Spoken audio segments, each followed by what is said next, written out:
This is a short review of section 6.1, and in this section we introduce the idea of an exponential function. An exponential function is a function of the following form: y is equal to ab raised to the x, and this is an exponential function that has no reflections and no transformations up, down, left, or right.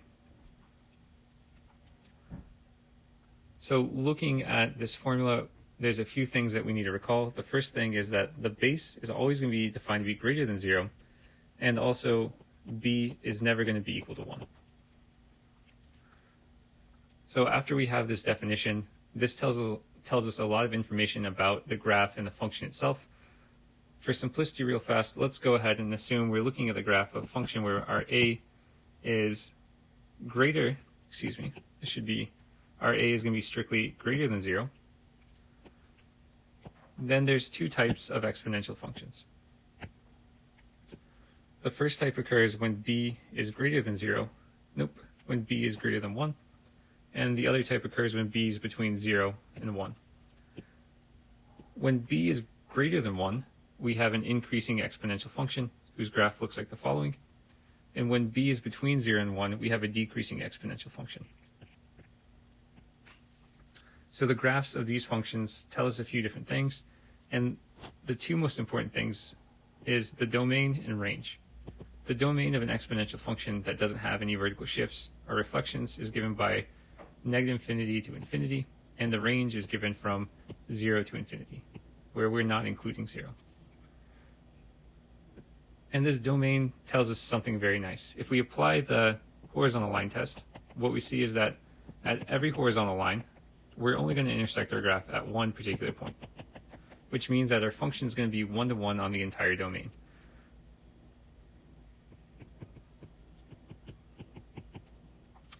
Since our function is one-to-one on the entire domain, then we're able to find a completely unique inverse function. And this is what we define to be our logarithm. Our logarithm functions are going to be inverses of our exponential functions. And we'll be looking at logarithms in the next few sections. But for now, we can also get another piece of information, and that's horizontal asymptotes. An exponential function that doesn't have any vertical transformations or any reflections has a horizontal asymptote at y is equal to 0. And this is going to be a very useful piece of information when we're looking at how to find the equation of an exponential function. So for example, if we wanted to move this exponential function down by, let's say, 10 units, then our new horizontal asymptote would be at y is equal to negative 10.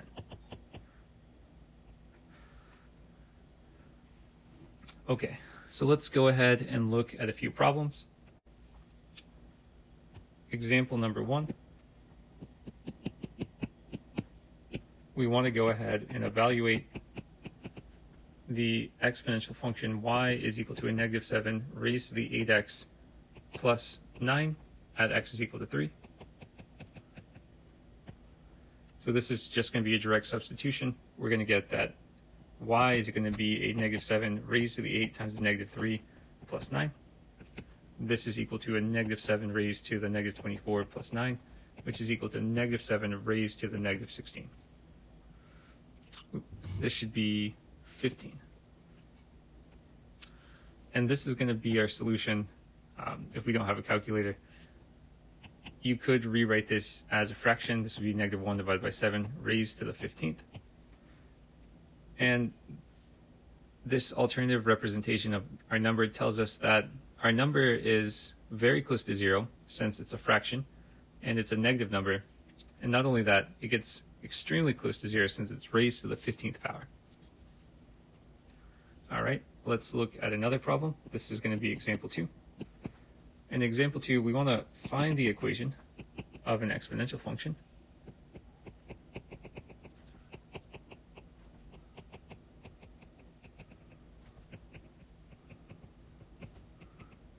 That contains the following 2 points: